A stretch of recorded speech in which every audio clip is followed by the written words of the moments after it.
Thanks to our very hardworking student athletes and our Spirit Squad. Thank you all to all of our faculty and staff for joining us for our first ever virtual opening celebration. And a special welcome to the newest members of our Horned Frog family, the amazing class of 2024. Our incoming class is bright, talented, diverse, and enterprising. They have shared a pandemic experience that will help define them as leaders and as Horned Frogs. I'm filled with joy that this class will soon be learning from the most talented faculty and engaging with the most dedicated staff in the country. Now, I'm very honored to recognize a few of our newest leaders. First, Dr. Sonia Watson is our new Dean for the Adran College of Liberal Arts. As Dean, Dr. Watson is working with the faculty to promote the teacher-scholar model, advance diversity, equity, and inclusion, and also strengthen Adran's academic reputation. Please join me in welcoming also Dr. Frank Hernandez as our new Dean of the College of Education. Dr. Hernandez will lead the college's future evolution and growth while advancing the university's strategic plan and inclusive excellence. And finally, last but not least, our longtime Associate Dean of the Library, Tracy Hull, was recently named Dean of TCU's Burnett Library starting in July. In her 13 years at TCU, Tracy has helped transform the library into a premier informational resource center for students and faculty. Please join me in congratulating these new leaders on their roles at TCU. We're just a few days away from the starting of the fall semester. Thank you for all you have done this summer to create the best university experience in the country. I think we'd all agree that the past few months have been disruptive, but thanks to you, we continue to achieve our mission. And Vision in Action Lead On continues to be our roadmap. In the near term, you'll continue to hear me talk about my 3 priorities for the coming year: safety for our community, sustainability for our university, and justice for all on our campus. Our top priority is creating a safe environment for all of us, but remember, first and foremost, every member of our community must be responsible for their own health and safety. We must all protect the purple. The Fall 2020 Campus Readiness Task Force and teams all across campus have worked tirelessly to ensure the success of our TCU Connected Campus Plan and enhance our academic mission. As the pandemic continues, TCU and other institutions across the country will continue to face challenges on many fronts, but we have the fiduciary responsibility to make both short-term and long-term decisions that protect the stability of TCU. I'm proud of the measures we have already taken to protect the university for the future, even though many of these have been challenging. Your dedication to civility, respect, and a culture that is welcoming helps unify us all. Some days it feels like the world is upside down, actually most days, but I want to remind you, as I remind myself, TCU's mission, vision, and values remain immutable. The world needs leaders who have the capacity and the conscience to make a difference for the society around them. Those are the students we're creating. One of my favorite parts of this event each year is the opportunity we have to hear from essential partners in leading the campus forward. Our first speaker today is Dr. Sean Atkinson, Associate Professor of Music Theory and Chair of the Faculty Senate. Sean, take it away. Thank you very much, Chancellor. Greetings, colleagues. My name is Sean Atkinson, and I'm honored to be serving as the Chair of the Faculty Senate for this upcoming academic year. Over the past few months, as we've all adapted to the reality of living in this once-in-a-lifetime global pandemic, I've been thinking about what defines a university. Like most things, especially now, the answer is complicated. There are, of course, state-of-the-art facilities, like the new TCU Music Center, where I am right now. And TCU has a beautiful campus that the entire community can enjoy. But more importantly, a university is a place where talented instructors teach eager students, supported by an incredible staff that helps keep the place running. To educate individuals are the first 3 words of our mission, and the educational mission lies at the heart of the university. So what about a university changes during a pandemic? Well, the mode in which we operate will certainly be different. We're all getting used to face coverings and maintaining proper physical distancing from each other. And many more of our course offerings will be online compared to a typical semester. And the grand opening celebrations for this building, a week-long series of concerts and performances, will have to wait until it is once again safe to assemble in large groups. But the one thing that hasn't changed is the people. At TCU, we have some of the most talented and hardest working people I have ever known. And most of us have been working overtime this summer, getting ready for the start of classes next week. And I know it will be the continued one-on-one interactions, the individualized educational experience that TCU is known for that won't be affected at all this year, whether classes are in person or online. So even though the place may look different this fall, the things that matter most, us, you, and me, will continue. Like I said, we're all working harder now than ever. So let's remember to take time and support each other and practice a little more self-care than we might otherwise. Together, I know that we can make this fall 2020 semester an amazing one. Now, I'd like to introduce my colleague, Angie Taylor, who is TCU's Director of Quality Enhancement and serves as the Distinguished Leader of Staff Assembly. Be safe, stay healthy, and go Frogs. Angie? Thank you, Sean. As we kick off the new academic year, we do so as a somewhat divided community. We've been separated from each other due to COVID-19. Issues of social injustice have been exposed and must be addressed. The trauma that each of us has experienced cannot be denied. As leaders, we must think beyond our own interests to the interests of those we lead and serve, to the interests of each of our communities, and to our larger collective community. We must take a long-term view, keeping in mind the broad impact of our day-to-day decisions and actions. Many people refer to the greater good as an essential element of leading ethically. In fact, it's such an important concept, we have adopted this principle in our own mission and value statements. In readings regarding the greater good, a common theme throughout paints a picture of responsibility, thinking beyond ourselves to work for a better, more inclusive and equitable society. Clearly, when we talk about the greater good, we are talking about a level of responsibility that extends far beyond ourselves and our individual community. Responsibility for the things that are greater than ourselves, that benefit others, that represent standards of well-being for all of us. Responsibility for being respectful to others, for being inclusive, and for acting as a citizen of the global community. Responsibility for supporting justice and peace, for supporting healthy social systems, for protecting the environment, and for contributing to the well-being of society.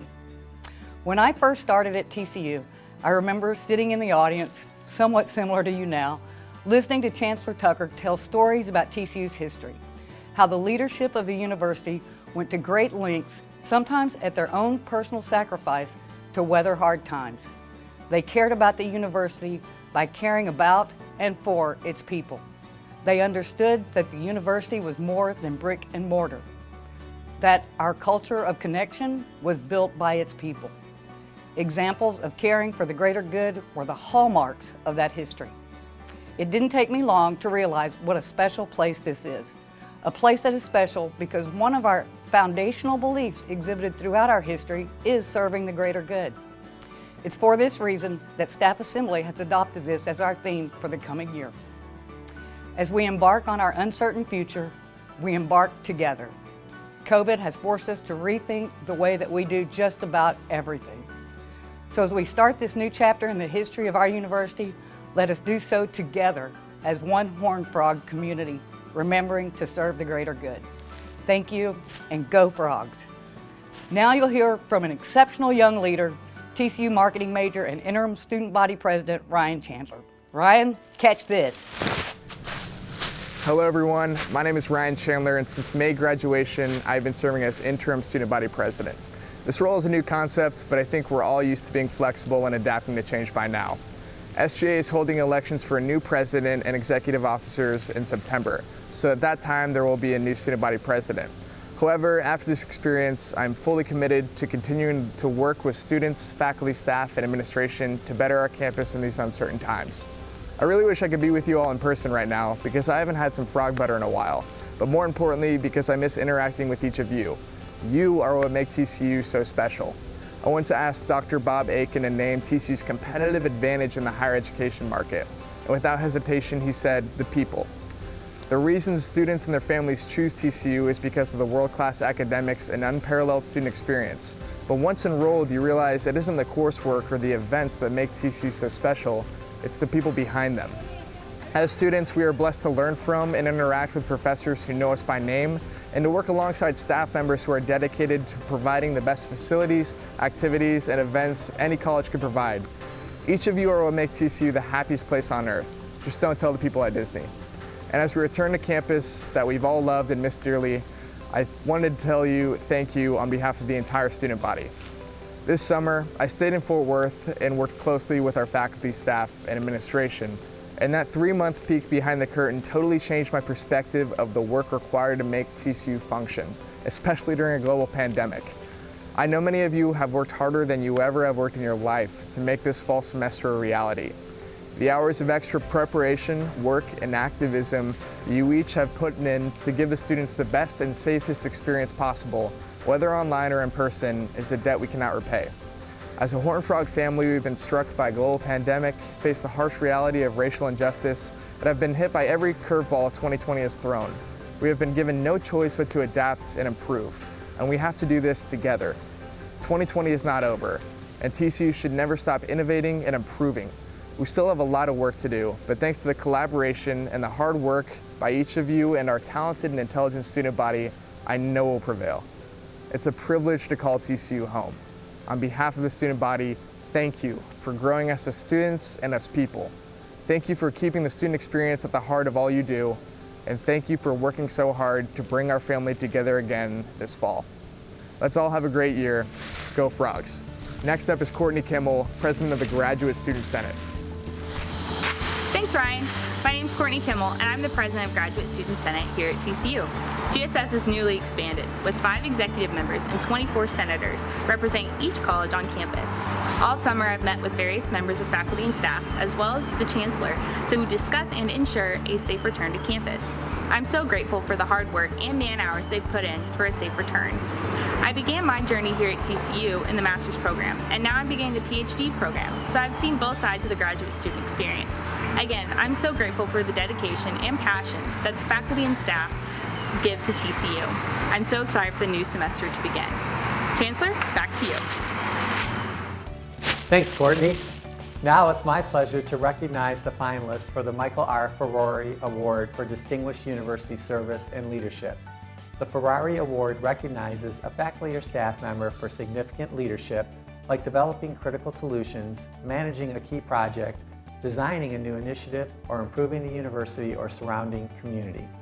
This year's finalists are Dr. Kayla Green, Associate Professor of Chemistry in the College of Science and Engineering, Dr. Stacy McCormick, Associate Professor of English, Adran College of Liberal Arts, Dr. Peter Worthing, Professor of History and Associate Dean, Adran College of Liberal Arts. This year's winner is Dr. Peter Worthing. Dr. Worthing is a longtime faculty member and administrator for the Adran College. He has been a leader among his peers and has done an excellent job of organizing and leading the Chair's Council. Congratulations and thank you, Dr. Worthing. Now I'm delighted to recognize the finalists for the Chancellor Staff Award for Outstanding Service. This award honors the contributions that staff members make to TCU's mission and vision. Last year, one of my favorites, Sue McClellan, Executive Assistant to the Vice Chancellor for Student Affairs, received this award. This year, the finalists are from Academic Affairs, Lindsay Cowden, from Athletics, Ike Ukebu, from Bright Divinity School, Lauren Baxter, from Finance and Administration, Brooke Roush, from Human Resources, Jenny Dick, from Marketing and Communication, Amy Peterson, from Student Affairs, Pam Hughes, from University Advancement, Karina Cervantes. Please join me in recognizing all of these outstanding individuals. Each division winner brings the highest level of expertise and dedication to their job. Consequently, choosing the recipient is always challenging, but we can only choose one, so here goes. This year's winner is Ike Ukebu from the Athletic Department. Ike does an excellent job of leading our compliance efforts in athletics. He's also a great role model for both our student athletes and our other staff members, and he's a strong leader in general for our team. I'm proud of you, Ike. Congratulations. This group exemplifies what makes TCU truly special, our people. This event is always special to me. I wish we were in person, but I thank you for supporting your community from wherever you are today. Before we go, I've asked the Reverend Todd Bowling from TCU's Office of Religious and Spiritual Life to provide a blessing for the health and safety of our campus and all of its members. Todd, take it away, Reverend. Thanks, Chancellor. As we conclude our time together today, may the presence of God be with us and bless us as we start another year in the life of this amazing institution. In the midst of this unprecedented time, we pray and ask for hope, grace, and determination. On days where that is a challenge, may we be blessed with patience. At times when we feel weak, may we be reminded of our strength. In moments when we're confused, may we find understanding. When we find ourselves afraid, may we discover our courage. In moments of doubt, may we be blessed with peace. At times when we're wounded, may it be met with compassion. And on days where we feel lost, may we find a path forward. And through all that comes our way, may we find comfort in knowing that just as God has seen us through every obstacle or challenge in the past, God is with us still. May we all be safe and healthy as we begin this new year as one community committed to protecting the purple. That is my prayer for you and the blessing that I offer you today. Amen. Chancellor, stay safe. Now I'll return the pom-pom to you. Thank you, Reverend Bowling. That was just what we needed to hear. Now let's all go forward and lead on. Go Frogs!